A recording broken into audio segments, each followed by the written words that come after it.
Eu estou discutindo com o professor da escola, o superintendente da escola bíblica, que é o presbítero Fábio, e aí a gente tem esse cronograma. E aí essa brecha entre o término desta escola bíblica do ano de 2023, escola bíblica de férias do ano já de 2024, e a próxima escola bíblica normal, dominical, aí a gente tem um tempinho aí para fazer o planejamento da próxima escola bíblica. Então essa é a labuta do professor e do superintendente. Definir, além dos temas, definir também prazos, porque a igreja também tem atividades que a escola bíblica não pode atrapalhar e vice-versa. Então, com calma a gente chega lá, tá? Hoje nós vamos estudar o capítulo 3 do livro de Apocalipse, tá? Então a gente vai ler já Apocalipse capítulo 3.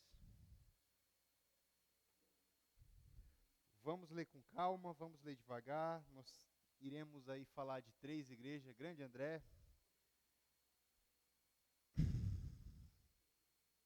Apocalipse capítulo 3, a partir do verso 1.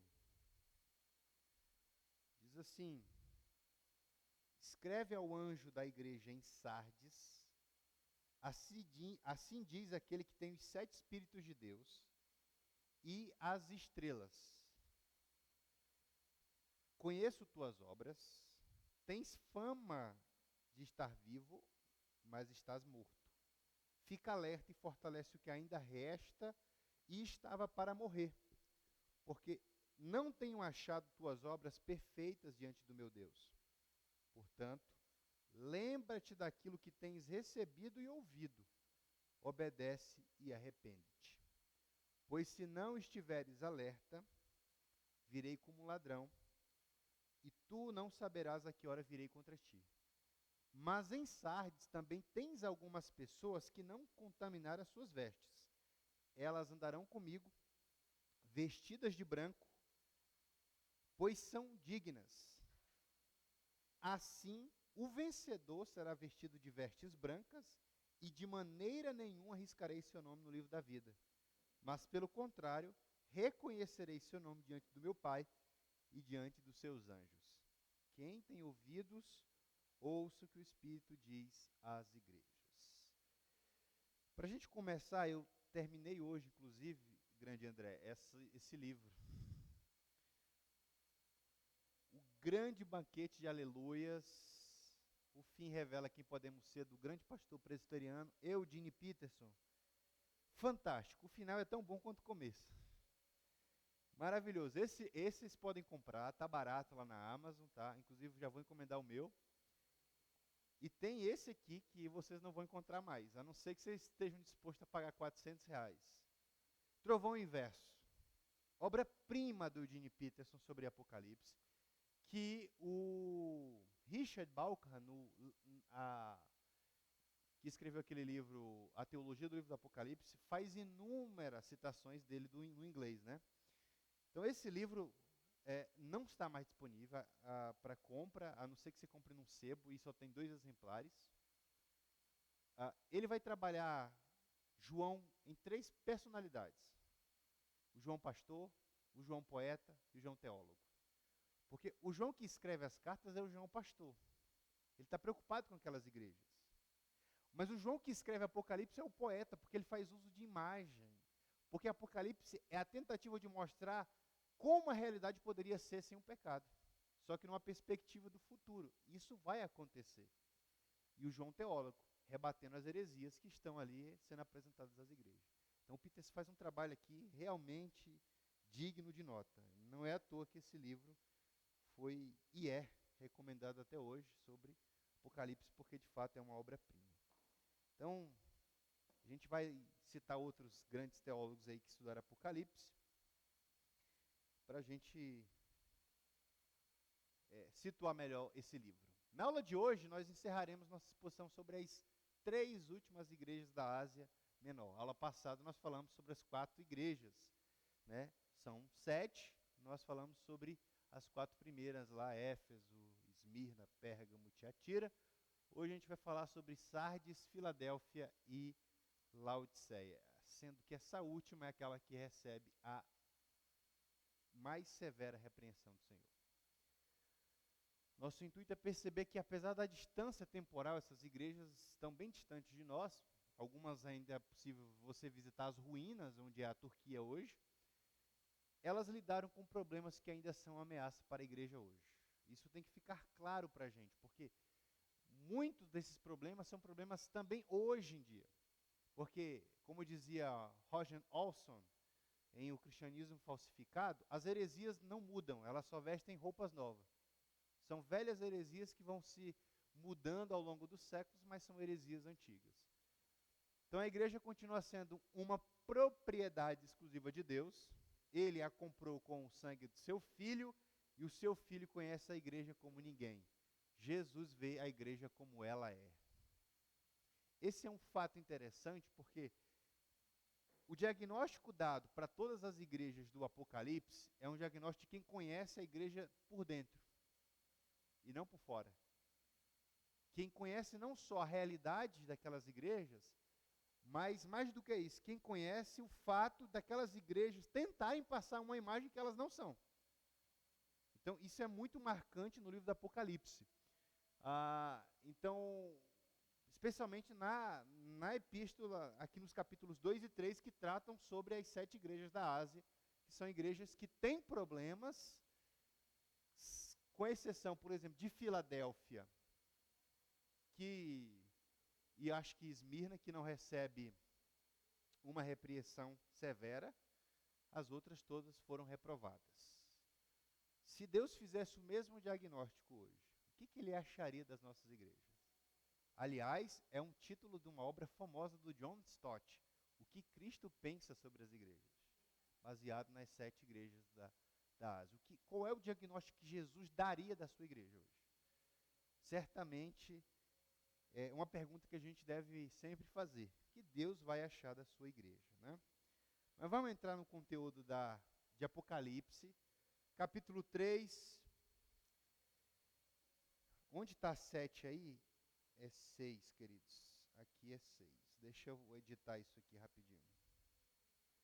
Apocalipse, capítulo 3.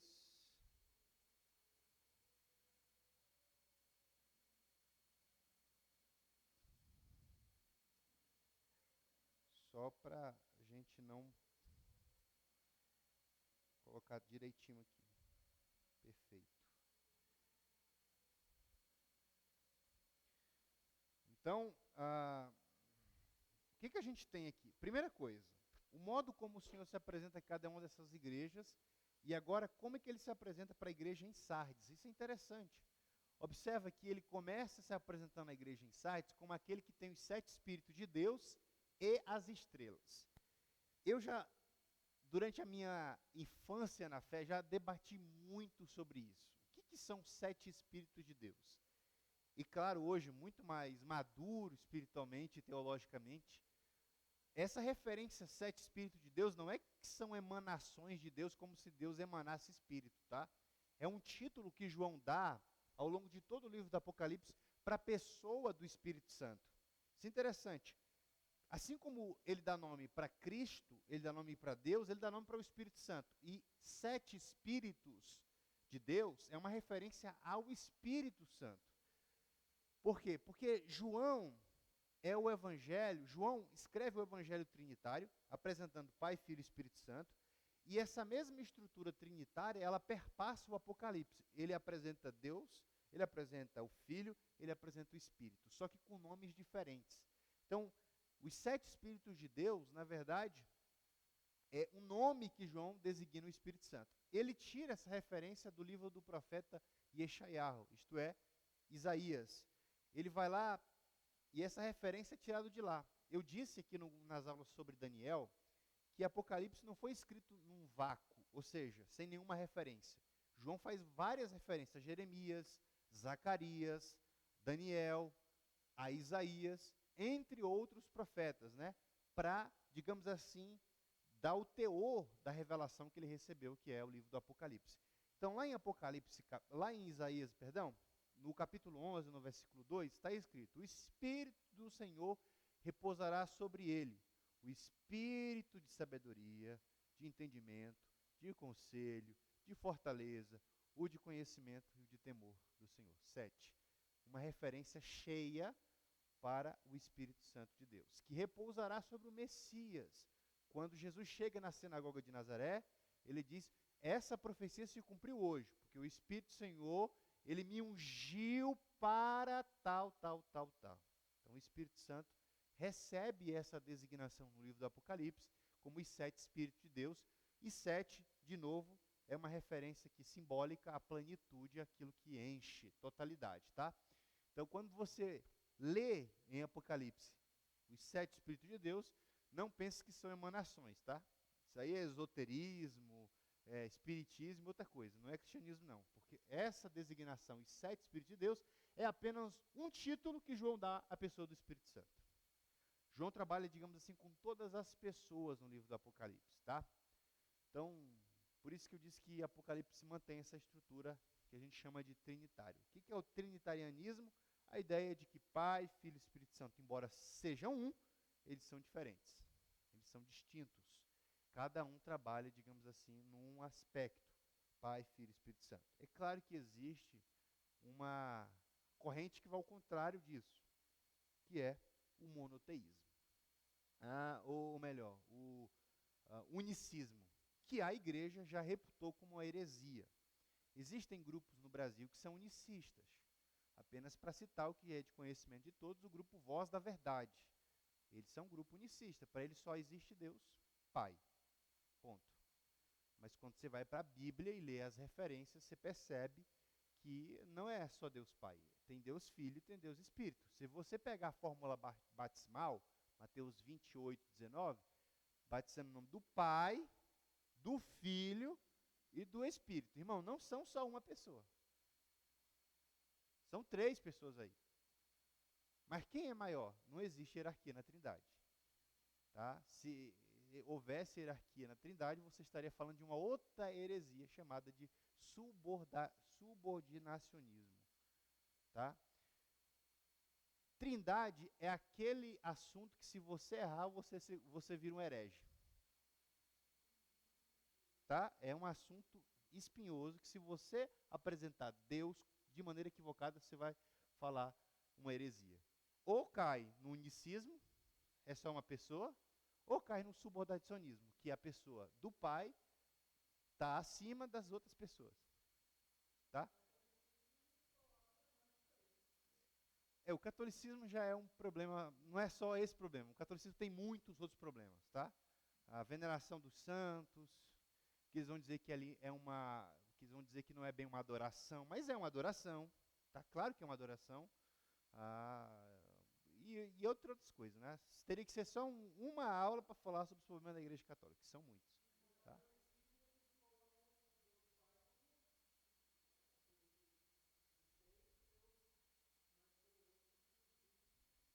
Essa tem uma heresia, chamada sabelionismo, tá?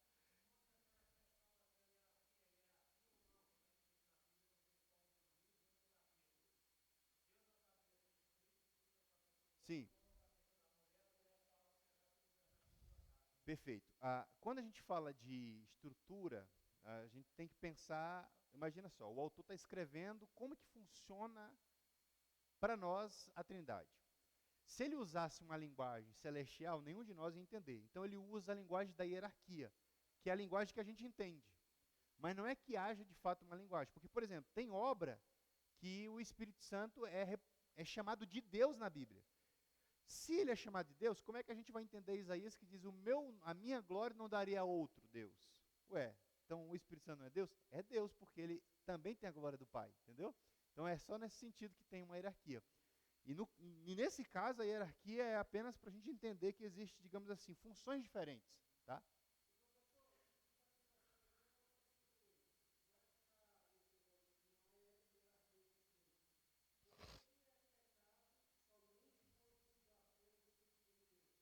Porque a pessoa... Perfeito. Porque o Espírito Santo é aquele que convence o homem desse pecado que ele está cometendo. Então, se você peca contra aquele que vai te convencer, como é que você vai ser convencido? Entendeu? Não tem sentido. Nem aqui, nem na outra existência. Porque se você precisa ser convencido pelaquele que você está agravando, você vai recorrer a quem? Entendeu? Jesus disse, quando veio, eu vou enviar o Espírito Santo, e o Espírito Santo convencerá você da justiça, do pecado e do juízo. Então ele é o agente que convence. Se você machuca, se você, digamos assim, machuca não, melhor dizendo, se você blasfema, ou seja, a blasfêmia está associada a atribuir a Deus a obra que é do diabo. Porque Jesus expulsou o demônio e foi acusado de ser o príncipe das moscas, o príncipe de Beelzebul. Então a blasfêmia é isso, é atribuir ao Espírito Santo uma obra que é, atribuir ao Espírito Santo uma obra que é dele, só que em vez de atribuir ao Espírito Santo, você atribui ao diabo. Isso é blasfêmia, que é o que acontece com Jesus.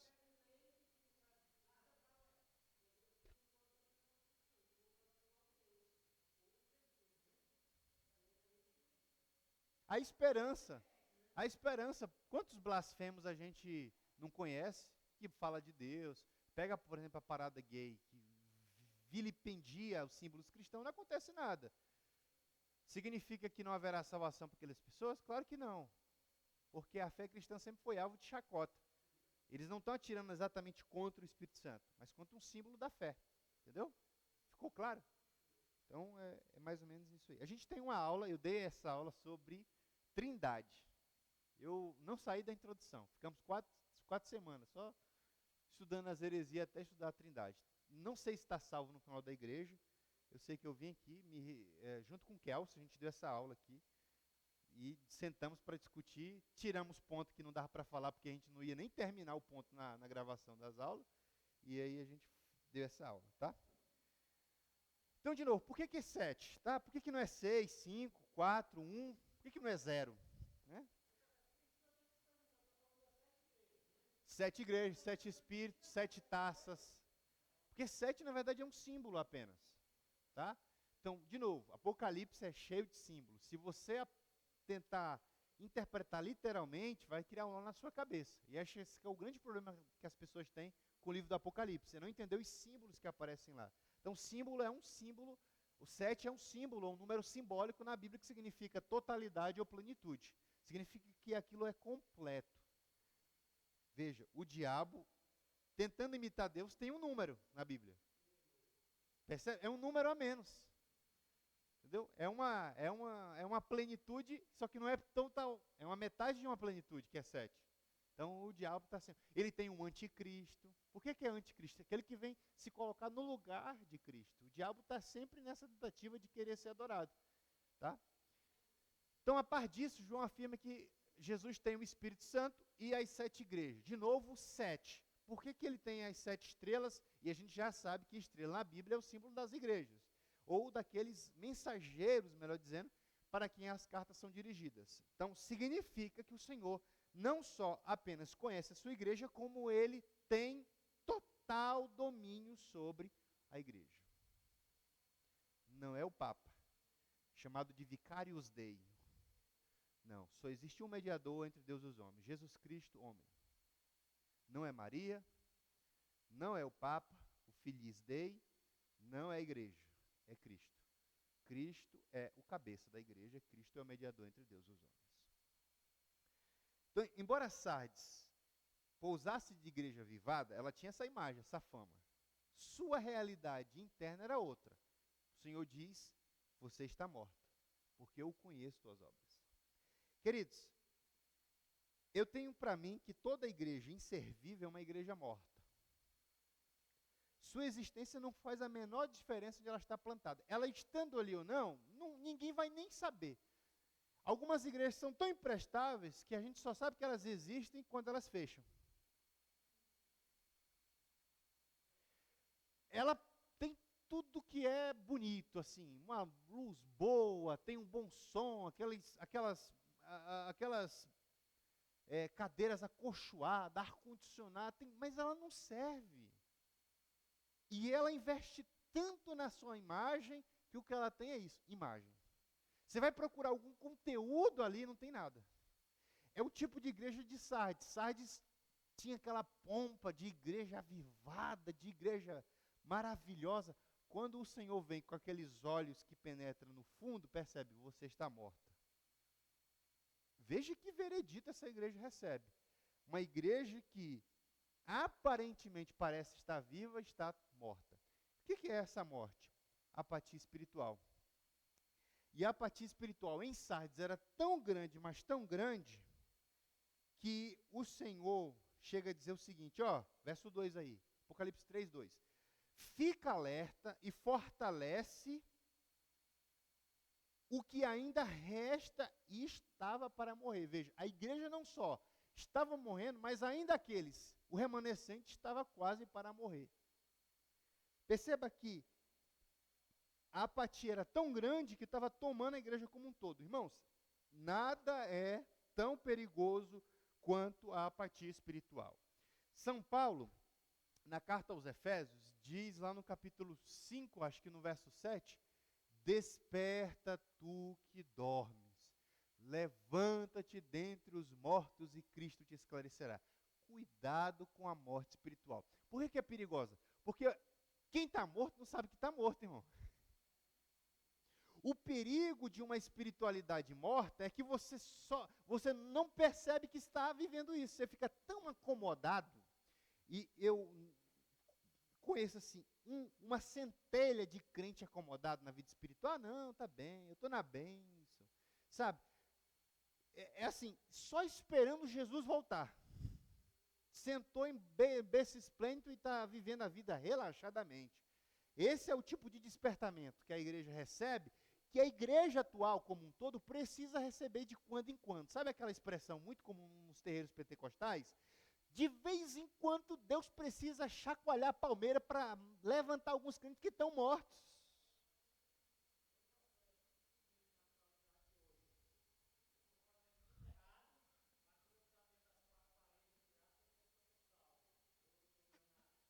Isso é uma espécie de letargia espiritual. Está tudo tranquilo, tá bom. Eu já estou aqui na igreja, já estou deitado, já estou levantar a mão, está tudo certo. Esse é o problema. Esse é o problema.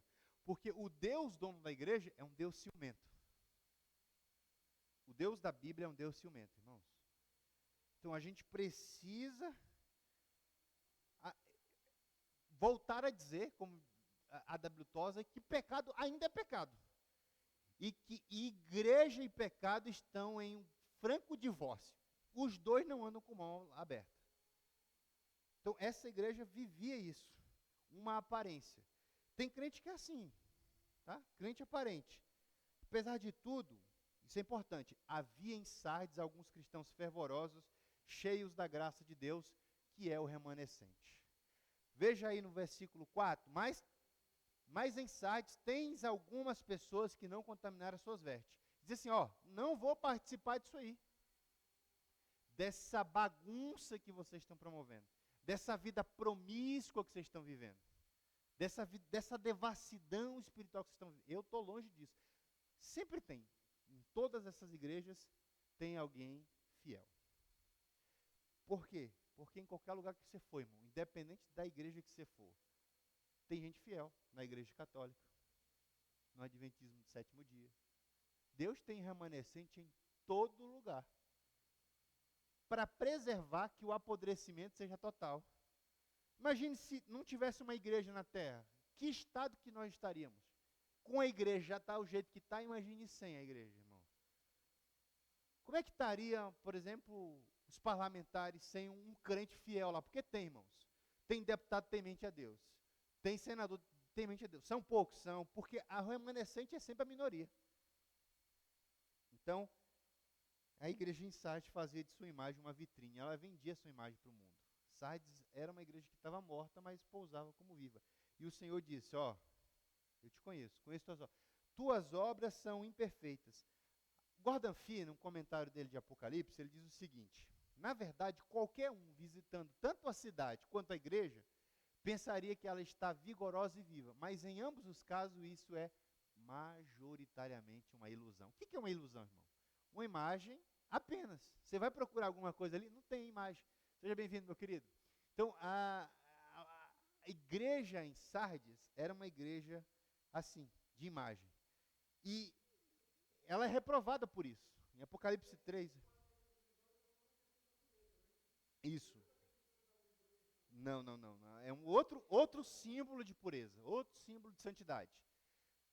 Aliás, essa imagem já aparece lá no livro de Eclesiastes, sobre pureza, sobre o uso das vestes brancas. O Senhor reprova essa igreja, que tinha uma falsa imagem de si mesma, e as obras dela são imperfeitas. O que são obras imperfeitas? Eu coloquei incompletas? Muito provavelmente, tá? É aquele tipo de igreja que tem projeto, mas nunca dá cabo do projeto. Sempre começa, não termina. Parece conosco, né? Vou botar um projeto aqui de perder 15 quilos em um mês. Na verdade, eu dobrei o peso em um mês, entendeu? Não vou mais fazer isso. Isso é coisa de fitness. Vou botar um projeto de ler a Bíblia em um ano. Já se passaram 2, eu não li nem o Antigo Testamento. Essa descontinuidade da vida, Paulo diz assim, sede firmes e constantes, sempre abundantes na obra do Senhor. Porque o que nos falta hoje é constância em tudo aquilo que a gente faz. A gente é muito descontínuo na vida, todo o projeto. E você sabe o que me chama a atenção? É por isso que os filhos das trevas, nesse momento, são mais prudentes do que os da luz, porque os caras que tiveram sucesso na vida, nenhum desistiu quando tinha motivos para desistir. Steve Jobs, Bill Gates, Jeff Bezos, todos esses tiveram motivos para acabar com tudo. Mas sabe o que eles fizeram? Continuaram. Nós estamos hoje sendo, servidos por esses homens. Todo mundo compra alguma coisa na Amazon, todo mundo tem um iPhone, todo mundo tem um computador que muito provavelmente tem um sistema operacional Windows. Você deve a esses caras.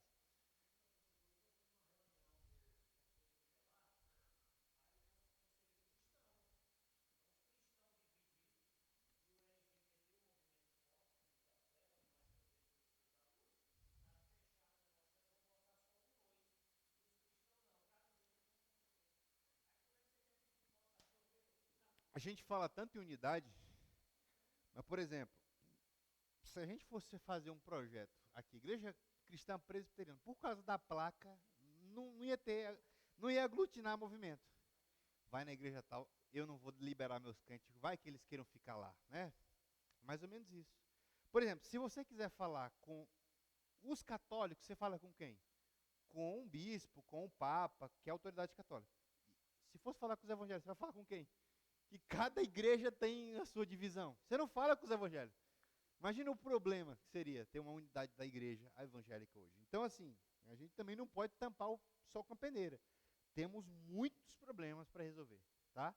Por isso é sempre importante a gente voltar aqui para Apocalipse e ver o que o Senhor pensa sobre a igreja.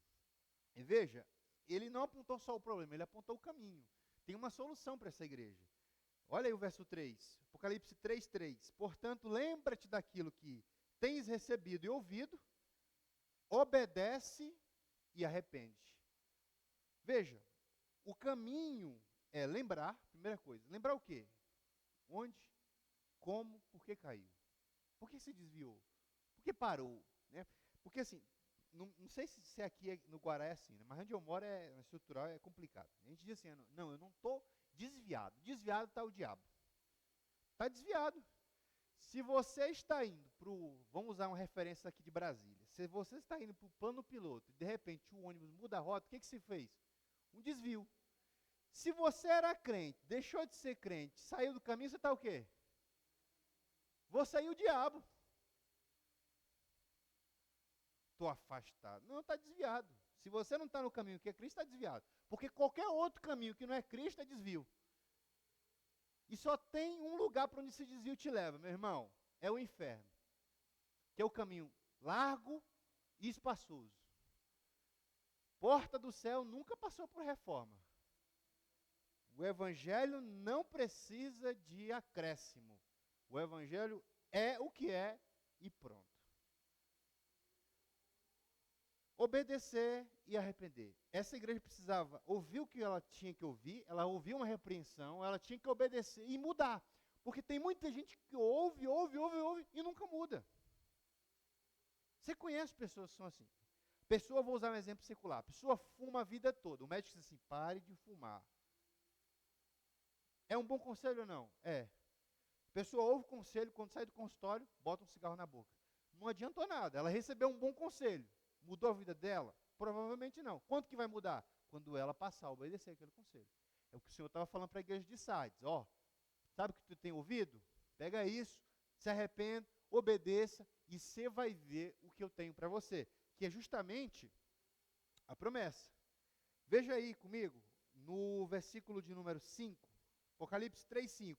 Assim, o vencedor será vestido de vestes brancas. O que são essas vestes brancas? Veja, a igreja está passando por uma situação aí constrangedora, de contaminação espiritual.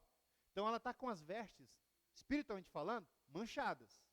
Vai receber roupas novas, vai receber uma nova oportunidade, uma vida melhorada, e ela vai ter essa, digamos, essa condição de viver com o Senhor, porque a Bíblia diz que Deus é tão santo, que os olhos dele não podem ver o mal, lá em Abacuque. Então veja, essa igreja vai ser revitalizada. Isso aqui é importante, irmãos.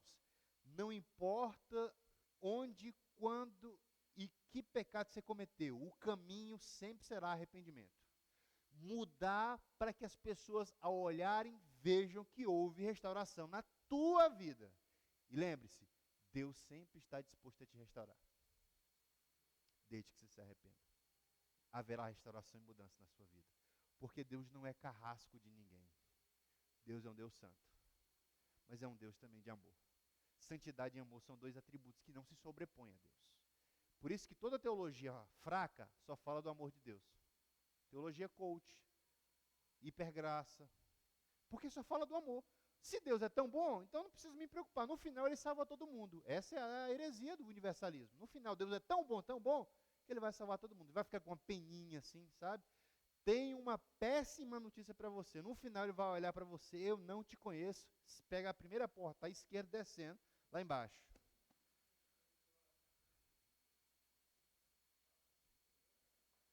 Então, assim, o Evangelho não mascara quem Deus é, revela quem Ele é. Ele é um Deus. E Jesus falou muito mais do inferno do que do céu. Pega, você já leu os 4 Evangelhos? Quantas vezes Jesus fala sobre o inferno? Muito mais do que fala sobre o céu. Então, inferno não é coisa só para amedrontar quente. É uma realidade de todo aquele que se mantém desobediente a Deus até o final da vida. Sardes era um tipo de igreja que investiu tanto na sua autoimagem que esqueceu que conteúdo é mais importante que embalagem. Então, assim, era uma igreja que tinha um marketing muito bom. Aquela igreja que a gente olha assim, que super igreja. Só que Sardes simboliza o crente nominal. Você é crente? Sou, aqui minha carteirinha. De onde? Da Assembleia de Deus, da Igreja Presbiteriana do Guará, da Igreja Cristã Presbiteriana do Guará, da igreja, sei lá, presbiteriana do Brasil, enfim, isso são só credenciais, isso não importa, você é só um crente nominal. Por quê? Porque você se apresenta como espiritual, mas na realidade você é ímpio. Suas obras são de ímpio, sua vida é de ímpio, seu testemunho é de ímpio, na verdade você é um ímpio. Você é como aquela figueira estéril que Jesus olhou, procurou, viu muita folha, mas quando foi procurar não viu fruto. Tem crente que é assim. Quando Cristo vai apertar para procurar um fruto, não tem, porque é estéril. Percebam que todas essas igrejas de Apocalipse estão passando por alguma perseguição. E ainda assim o que o Senhor cobra dela é ser fiel, persevera até o fim, ser forte, ser constante. Então, sem esse veredito, irmãos, a gente não caminha na fé. Ser crente é ser de verdade. Porque está cheio de fake aí. Fake crente. Tem uns que são tão fake, são tipo aquela pirataria mesmo, que você olha assim, meu Deus, isso é tão pirata. Então a gente precisa entender que a gente já embarcou no caminho sem volta. Como dizia um amigo meu, uma vez que tu estás enrolado com Deus, não desenrola nunca mais, porque para onde tu for, a perseguição da consciência está lá. Lembrando o momento bom que você viveu com Ele antes de sair da presença dEle. Está sempre lá a presença. Portanto, essa consciência que está sempre te cobrando do lugar que você nunca devia ter saído, está sempre te perseguindo e você nunca é feliz mesmo tendo tudo que tem. Por isso só Deus pode afagar e acalmar a nossa consciência. Vamos aqui para uma outra igreja. Igreja em Filadélfia. Capítulo 3, versículo 7. De Apocalipse 3 aí. Vamos lá. Escreve ao anjo em Filadélfia. Assim diz aquele que é santo, verdadeiro que tem a chave de Davi. O que abre ninguém pode fechar, e o que fecha ninguém pode abrir. Os crentes só leem até aqui, só na chave. Mas vamos continuar? Conheço tuas obras, tenho posto diante de ti uma porta aberta que ninguém pode fechar. Tens pouca força, mas guardaste a minha palavra e não negaste o meu nome. Farei aos da sinagoga de Satanás, aos que se dizem judeus e não são, mas mentem, sim, farei que venham adorar prostrado aos teus pés e saibam que eu te amo. Porque deste atenção à minha exortação, à perseverança, eu também te guardarei da hora da provação que virá sobre o mundo inteiro. Venho sem demora, conserva o que tens, para que ninguém tome a tua coroa. Farei do vencedor uma coluna no templo do meu Deus, de onde jamais sairá. Escreverei nele o nome do meu Deus, o nome da cidade do meu Deus, a nova Jerusalém, que desce da parte do meu Deus, e também o meu novo nome. Quem tem ouvidos, ouça o que o Espírito diz às igrejas. Para a igreja em Filadélfia, o Senhor se apresenta assim, como aquele que é santo, verdadeiro e o que tem a chave de Davi. Primeira coisa, é uma apresentação mais do que apropriada, aliás, perfeita para a realidade local daquela igreja. De todas as igrejas, Filadélfia era a mais perseverante. Sua fidelidade a Deus recebe tanto um destaque quanto um elogio. Por quê? Por conta da sua fidelidade a Deus, Filadélfia viu muitas portas, leia-se oportunidades, que se fecharam diante dela. Queridos,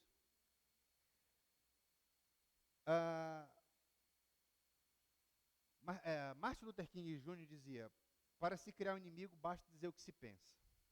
E para ter um inimigo, eu parafraseio, basta dizer que é crente. Dependendo do lugar que você está, onde você vai, só dizer-se crente já é uma espécie assim de chamada a confronto. Dependendo da repartição do local que você está, o nome de Cristo já causa uma confusão, já causa um desconforto em quem está ali. Por quê?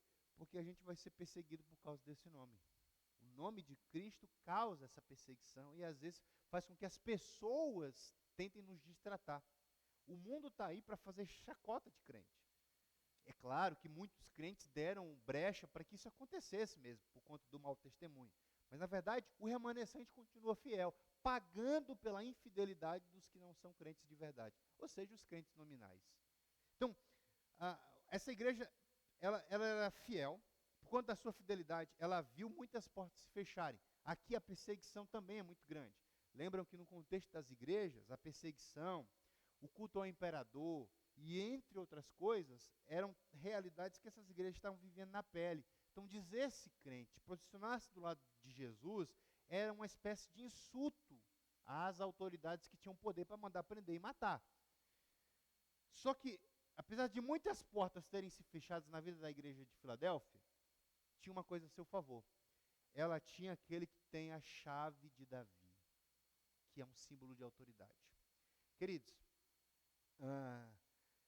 a igreja de Filadélfia estava comprometida com o trabalho missionário.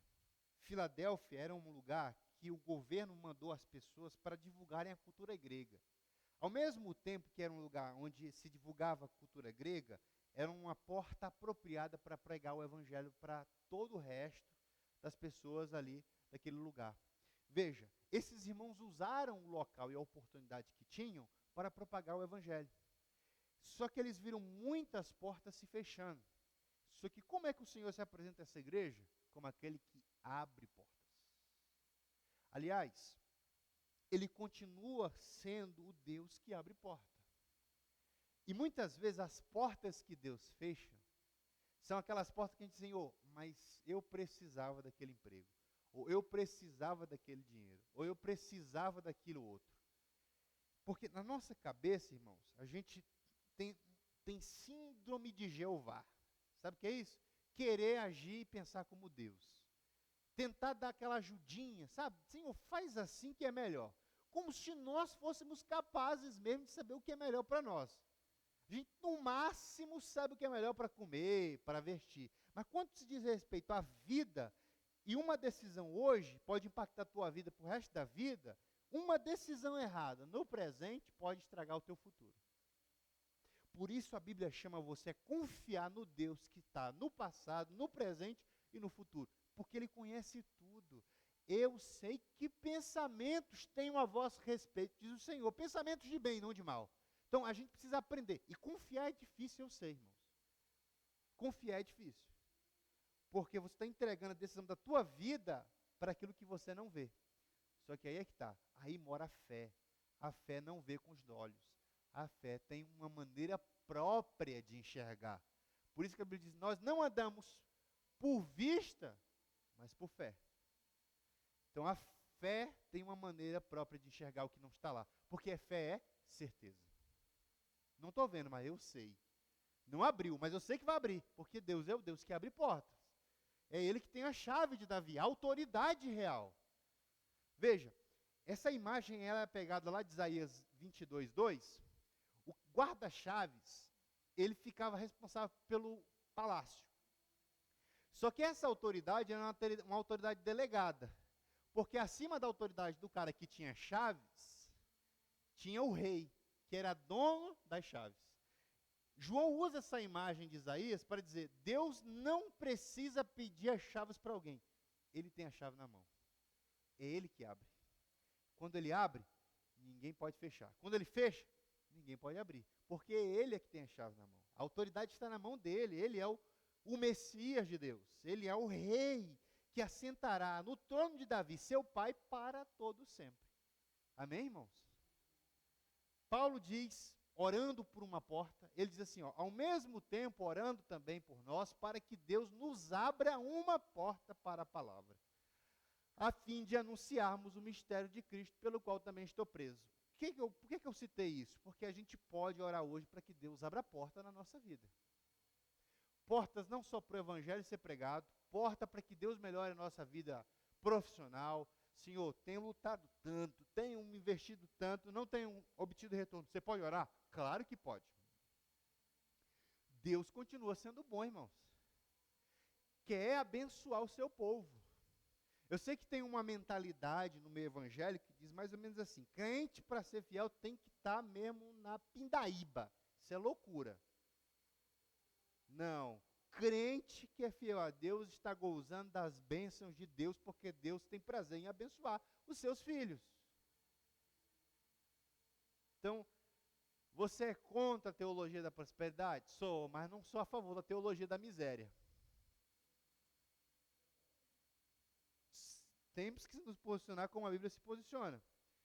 Então, assim, essa igreja, ela tinha oposição de todo lado, mas mais do que isso, queridos, ela sofria com um grupo de judeus que viam no castigo que ela estava sofrendo uma espécie de punição divina. Isso, escute isso aqui, isso vai ser perpetuado na cabeça dos judeus até no Novo Testamento, a gente vai passar por lá. Esses judeus são chamados, em outro lugar da Bíblia, por exemplo, lá em Romanos 6, de judaizantes ou legalistas. São chamados aqui em Apocalipse de sinagoga de Satanás. Olha que brincadeira João faz. Porque a sinagoga é o local em que os judeus se reúnem para culto. Só que Jesus está dizendo assim, ó, o que está reunido aí é Satanás, é o Satanás que é o pastor de vocês. Jesus chegou a dizer que o pai dos judeus era o diabo. Ora, imagina só, eles eram adeptos de uma teologia chamada retributiva. Esses judeus acreditavam que todo sofrimento é fruto de uma punição de Deus ou algum pecado encoberto. Quando o crente está passando por isso, não vem um enviado, um gadareno, diz assim, rapaz, esse sofrimento aí, confessa logo esse pecado. Conhece alguém assim? Rapaz, está passando por isso aí é um pecado da geração passada. Teu pai pecou e Deus está pagando em você aí, ó, está purgando teu pecado. É, mais ou menos isso, sabe? Eles acreditavam nisso. Tanto é, os discípulos de Jesus também acreditavam. Vamos lá para João, rapidão. João capítulo 9. Os discípulos de Jesus também acreditavam nessa mandinga também. Sabe? Olha só. João capítulo 9. Essa mentalidade também está lá. Olha o versículo 2 de João, o Evangelho, tá? 9:2.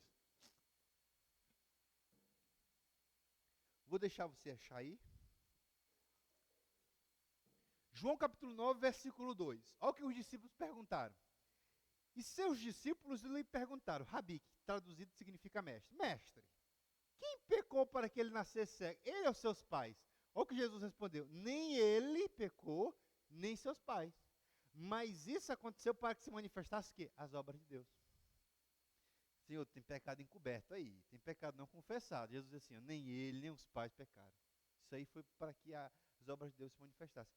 Então, esse grupo de judeus via que o sofrimento da igreja era fruto disso. Aí, o que o Senhor faz? O Senhor diz uma coisa dura contra esses irmãos. Olha só, Apocalipse 3, versículo 9. No finalzinho aí, o Senhor diz que faria esses irmãos virem até a igreja prostrados para reconhecerem que a igreja era amada, apesar de estar passando por sofrimento. Olha o versículo 9 aí de Apocalipse 3, 9. Farei aos da sinagoga de Satanás, aos que se dizem judeus não são, mas mentem, farei que venham adorar prostrados aos teus pés e saibam que eu te amo. Não é porque você está passando esse sofrimento que eu não te amo. Então o Senhor traria esses falsos judeus para reconhecerem o amor dele naquela igreja, apesar do sofrimento. Não é que você está passando pelo que está passando que Deus te abandonou. É justamente porque você está passando, tendo força para passar, é uma prova que Deus está contigo. Porque quando Deus está com a gente passa pelo vale da sombra da morte e não tem nada que nos pare, irmão. Filadélfia é um bom exemplo para todos nós. Não há nenhuma reprovação. Essa igreja não é reprovada em nada. Mas ela recebe um elogio. Ouvi a exortação do Senhor para perseverar. Exortação, conserva o que tens. Sabe a tua fidelidade? O modo como você é, o crente que você é. Conserva isso, porque é uma promessa. A promessa que o Senhor faz à igreja de Filadélfia é: você será uma coluna no templo de Deus. Você já parou que coisa estranha? Que promessa estranha? Mas vamos lá. Porque em Filadélfia aconteciam muitos terremotos. Tantos que essas pessoas precisavam sair constantemente de lá. Olha como o Senhor faz a promessa. Eu vou colocar vocês num lugar que nunca mais vocês precisarão sair. Vou firmar vocês num lugar que jamais será abalado. E onde é? No templo do meu Deus. Na casa de Deus, onde você jamais será abalado. Constantemente, os moradores de Filadélfia precisavam se mudar de local, pois os terremotos na cidade eram constantes. A promessa de Deus diz respeito a eles serem estabelecidos em local onde não precisarão sair.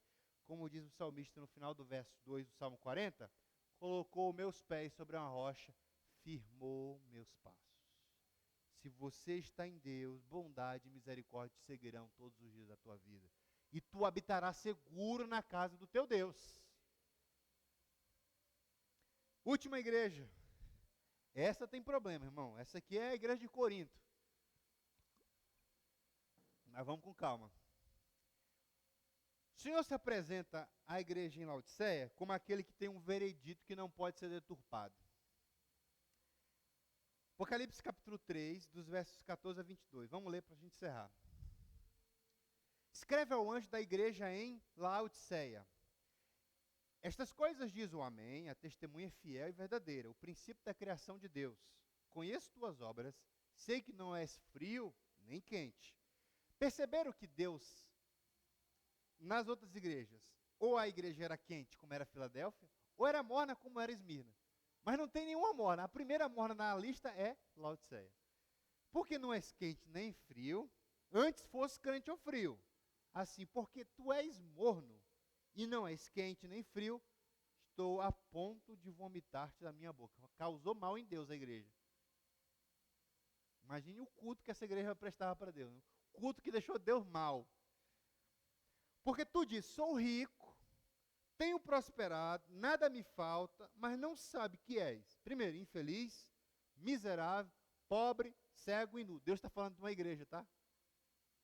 Eu te aconselho que compres de mim ouro refinado no fogo para que te enriqueças, roupas brancas para que te encubras e a vergonha da tua nudez não seja mostrada, e colírio para que aplique sobre teus olhos e enxergues. Eu repreendo e castigo todos quantos amo. Sê, pois, zeloso e arrepende-te. Estou a porta e bato. Onde Deus estava nessa igreja? Do lado de fora. Estou batendo, quero que você abra. Porque se você abrir, vai ter uma ceia. Se alguém ouvir a minha voz e abrir a porta, entrarei em sua casa, cearei com ele e ele comigo. A gente usa isso aqui para ímpio, né? Mas isso aqui é para a igreja, tá? Se eu estou falando para uma igreja, estou batendo, vocês estão fazendo culto, ó, eu estou aqui fora, viu? Só ouvindo o culto de vocês aí. Vocês dizem que é para mim, mas eu não tenho nada a ver com o culto de vocês.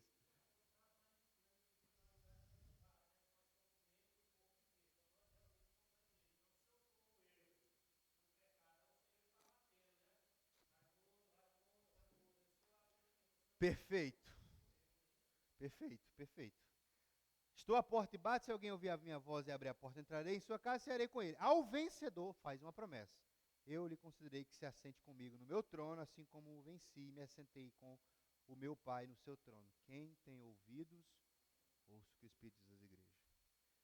Essa aqui era a igreja que não tinha perseguição, onde era o melhor lugar para ser crente. Tipo hoje, tipo o Brasil, tipo Estados Unidos da América. Não havia perseguição, desfrutava do privilégio que nós desfrutamos, liberdade de culto e segurança. Olha só, tudo que a igreja precisava. Só que, irmãos, no lugar onde a igreja não é fustigada, a igreja se acomoda. Se não tiver uma coisa que desperte a igreja, ela dorme. Que provoque a igreja, ela dorme. A igreja parece a administração pública, tem que ser provocada para fazer alguma coisa. Muitas vezes é assim. Então, não havia cristão perseguido em Laodiceia. Mas o que parecia ser uma solução tornou-se o principal problema dessa igreja. Laodiceia foi absorvida pela sua cultura. E olha só, essa igreja se tornou indiferente, não só a Cristo, mas também ao Evangelho. Ela ficou morna. Que não é nem quente nem frio, é um meio termo ali. Nem é crente, nem é desviado. É o quê? Um híbrido. Desviado e crente. Não existe essa terminalidade. Ou você se posiciona como uma igreja que é crente, ou você se posiciona como uma igreja que é fria. Uma igreja que não é nem uma coisa nem outra, é uma igreja que Deus doente. Claro que aqui, falando em metáfora. Ponto de Deus vomitar, causa náusea. O tipo de culto que Deus não participa. Eugene Peterson, nesse livro que eu já recomendei para vocês, que está baratinho lá na Amazon, eu tenho aqui, mas não é meu, tá? Tem inclusive que devolver para o dono está aqui. Grande banquete de aleluia. Vou tirar os post-its, tá? Porque eu não consigo ler livro nenhum sem marcar, sem coisar aqui. Vou te devolver do jeito que recebi. Com o passar dos anos, algo terrível aconteceu com os crentes de Laodiceia. Passaram a ser mais influenciados por sua cultura abastada do que pela cruz. Tornaram-se consumidores. Começaram a tratar Cristo como bem de consumo. Parece conosco ou não, irmão? Ah, naquela igreja tem revelação, vou para lá. Ali eles revelam o CPF. Não, ali vai ter a quebra de maldição. Não, ali, 7 sexta-feira, derrubando o gigante. Eu vou para aquela que é melhor. Desamarrando a conta bancária. Campanha do Pix. Tem igreja para tudo hoje, irmão. É uma igreja que tem o perfil de Laodiceia. Igreja que está assim. Que diz assim, ó, hoje a igreja... Eu lembro de uma passagem célebre. Um dos papas, eu não lembro qual, não sei se foi Leão VIII, Leão X, enfim, um dos papas, chamou Santo Tomás de Aquino para mostrar os tesouros do papado. O papa, que eu não sei agora o nome, mostrou para ele, olha, vês aí, Tomás, a igreja não pode dizer que não tem nem prata nem ouro. Tomás sabiamente disse, mas ela também não pode dizer, levanta-te e anda em nome de Jesus. Tem prata, mas e o levanta e anda? Será que essa igreja tem? Hoje a igreja não pode dizer que não tem prata e ouro. Hoje a igreja tem muito recurso. Mas a pergunta é, ela tem o levanta e anda em nome de Jesus? Essa é uma pergunta que a gente precisa se fazer. Era a mais rica de todas. E olha que coisa engraçada, irmãos. Em Laodiceia havia um centro médico especializado em cura de olhos, em oftalmia. Sabe uma doença da inflamação aqui no vinho, do olho? Lá em Laodiceia. Tinha um centro de estética. Lá em Laodiceia se produzia uma lã preta, caríssima. E mais, um centro financeiro. Mas olha o que o Senhor diz para essa igreja. Olha o que o Senhor diz para essa igreja. Primeira coisa que o Senhor diz para essa igreja, ser infeliz. Segunda coisa, miserável. Ué, mas uma igreja rica que tem um centro financeiro? E mais, você está nua. Mas como você está nua? Se eu sou um centro que produz lã preta. Olha, olha como. Teve um pico de energia. Então, veja, a junção desses três importantes centros tornaram a cidade extremamente rica, por que não dizer soberba. Ela produzia lã, ela produzia colírio, mas ela estava cega e doente. E ela não conseguia diagnosticar a própria doença e nem ver o problema. Veja, irmãos, financeiramente rica, espiritualmente pobre, socialmente infeliz. Apesar de ter um centro médico, Laodiceia estava doente. Fabricava lã preta, mas encontrava-se nu. Para alguns estudiosos, Laodiceia é muito parecida com muitas igrejas dos nossos dias. Aliás, parece ser o perfil da igreja que precede a volta de Jesus, porque vai haver um esfriamento da fé antes da volta de Jesus. A apostasia vai tomar de conta das igrejas. Muitos homens de Deus já estão se apostatando aí, irmãos. Laodiceia, que produzia um colírio para a oftalmia, que é um problema nos olhos, não conseguia enxergar a própria situação.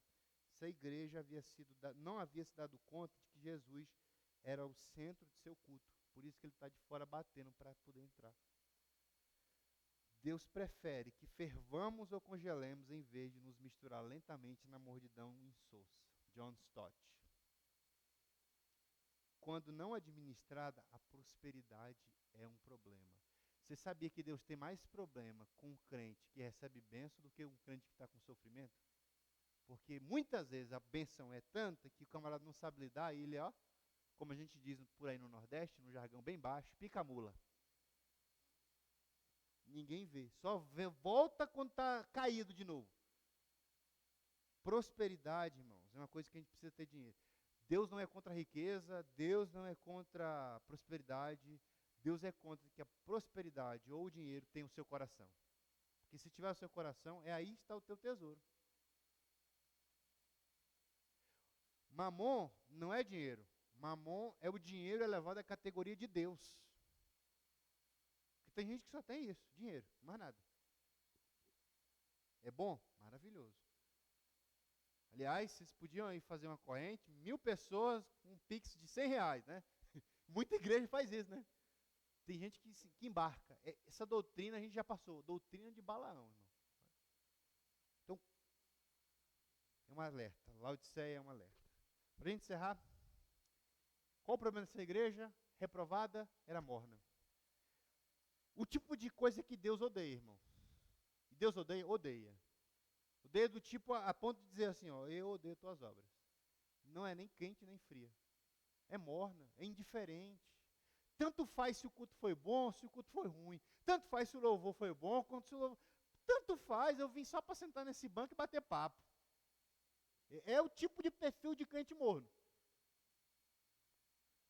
O Senhor lembra ela, tem uma solução. Comprar ouro refinado para a igreja que era rica. Roupas brancas para a igreja que produzia lã preta. E colírio para a igreja que fabricava colírio. Lembrete, a repreensão é fruto do amor. Eu repreendo todos quanto amo. Promessa, você vai reinar eternamente com Cristo. Olha o que Deus faz para uma igreja problemática como a igreja de Laodiceia. Vai reinar comigo. Para lembrar a gente que no meio da desesperança, há esperança. Cristo é a esperança que sobrevive em meio desespero. Cristo é a esperança da igreja. Cristo em nós, esperança da glória, é o que a Bíblia diz, irmãos. Laodiceia é a prova irrefutável de que a igreja não pode se amoldar à cultura, render-se à riqueza e ao bem-estar absoluto, sob o risco de se tornar isso, morna, insossa, indiferente. A mordidão é o defeito especial dos bem-sucedidos. Quase sempre o cara que é muito bem-sucedido é aquele cara largadão na vida espiritual. Significa que não existe rico crente? Pelo contrário, tem muitos empresários que são mais crentes do que muita gente pobre, porque também tem pobre que é soberbo. Sim.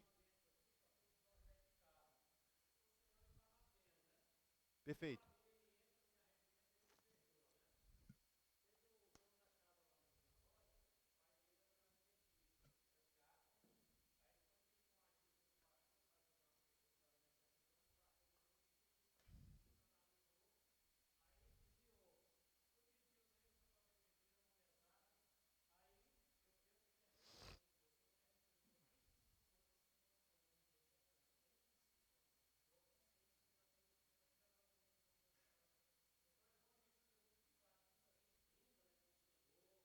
Sim.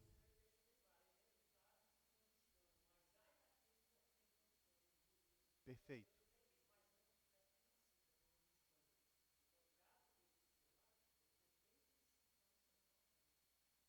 E assim, ó, vou falar um caso de uma mulher lá na estrutural.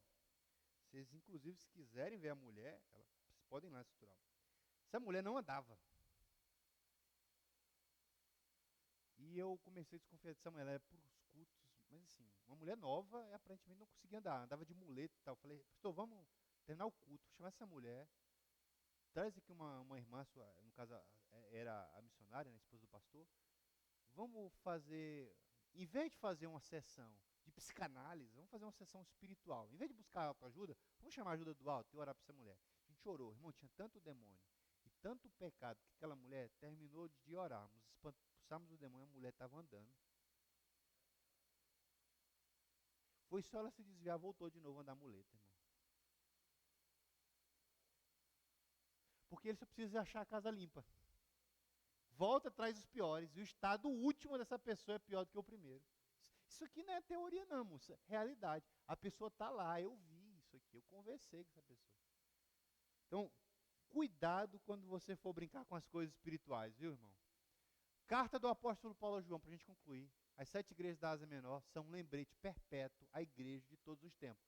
Não deixe o zelo, o amor e o serviço e a fé acabarem. Mantenha-se sempre firme na fé, no amor, na esperança e no serviço. Porque Deus vai te abençoar no que você está fazendo. Porque no Senhor nenhum do nosso trabalho é em vão, irmãos. A igreja de Cristo é um agente de mudança e transformação da sociedade. Não um produto do meio. Nós não agimos como uma... Irmão, não existe essa história da igreja ser parte do meio. Ela está no meio para transformar o meio. Para ser... Porque se a gente transforma a igreja numa espécie de boate, tem boate no mundo. O ímpio vai fazer o que lá? Tá? Então, você é contra ter estratégia para trazer o jovem? Não, eu sou contra mundanizar a igreja para trazer gente. Vamos ter aqui uma rave gospel. Está amarrado. Você quer conquistar as pessoas? Conquiste com a Bíblia. Porque se as pessoas não tiverem interesse em Jesus, elas não têm interesse em mais nada. Porque quando acabar a rave, elas voltam para a realidade de novo. Então, você é contra ter estratégia? Não. Desde que essa estratégia não seja diabólica.